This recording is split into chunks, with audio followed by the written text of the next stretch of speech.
CNN. The Justice Department is ending its 3-year-old China Initiative, a national security program intended to thwart China's intelligence activities in the U.S., including those aimed at stealing emerging technology from research universities, in the wake of a string of dismissals of cases and complaints that it fueled suspicion and bias against innocent Chinese Americans.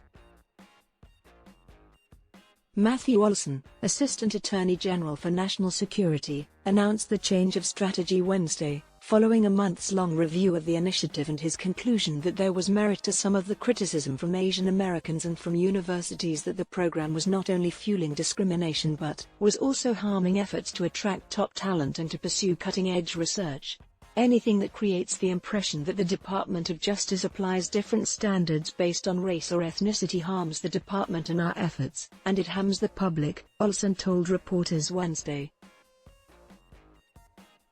I do believe that the China Initiative was driven by genuine national security concerns.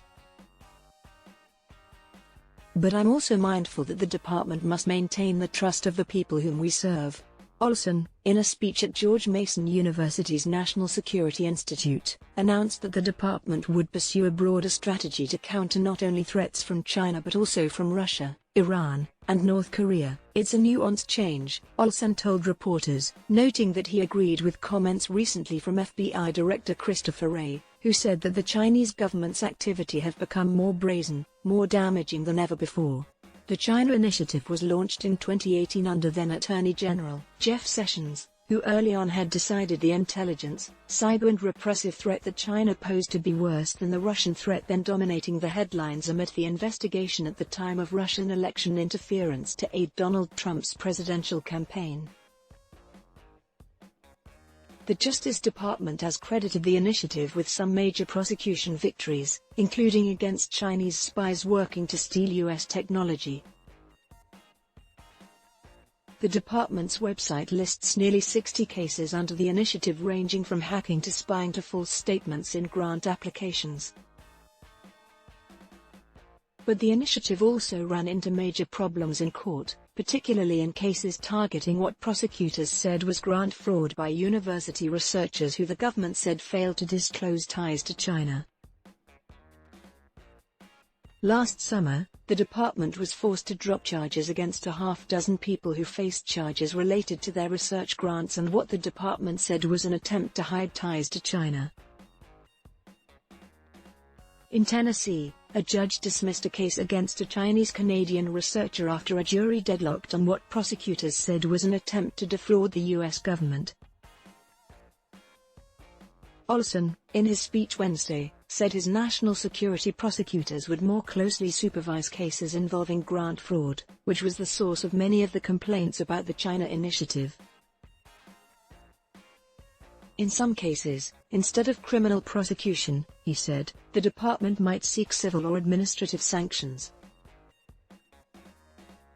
Asian Americans Advancing Justice, an Asian American civil rights group, called the end of the China Initiative an important step towards ending the cyclical and historic racial profiling of Asian Americans and immigrants. And Zheng Huang, president of Committee of 100, a group of prominent Chinese Americans, said in a statement, the China Initiative is a failed program that has fueled racial animosity, xenophobia, and suspicion towards the RP community and Chinese Americans in particular.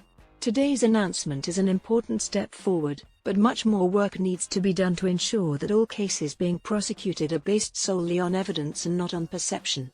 Olson also highlighted recent Justice Department charges to show how prosecutors would redirect their efforts to broader threats. He noted charges against government officials from Belarus for using a false bomb threat to divert a passenger aircraft in order to arrest a prominent dissident, and charges against Iranian intelligence agents for plotting to kidnap a US-based journalist and human rights activist. Olson took pains to say that while he is ending the China Initiative, he doesn't believe prosecutors and agents were acting with bias in cases that have run into trouble. But ending the initiative may not be embraced by some national security hawks, who believe the Biden administration has eased off the focus on threats from China.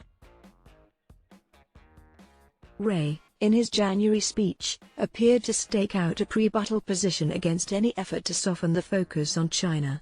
There is no country that presents a broader threat to our ideas, our innovation and our economic security than China, Ray said, speaking at the Ronald Reagan Library. The FBI echoed Ray's comments in a statement later on Wednesday saying, "No government poses a broader, more severe threat to our ideas, innovation, and economic security than the government of China does," and vowing that it will remain relentless countering the Chinese government in the long fight already underway.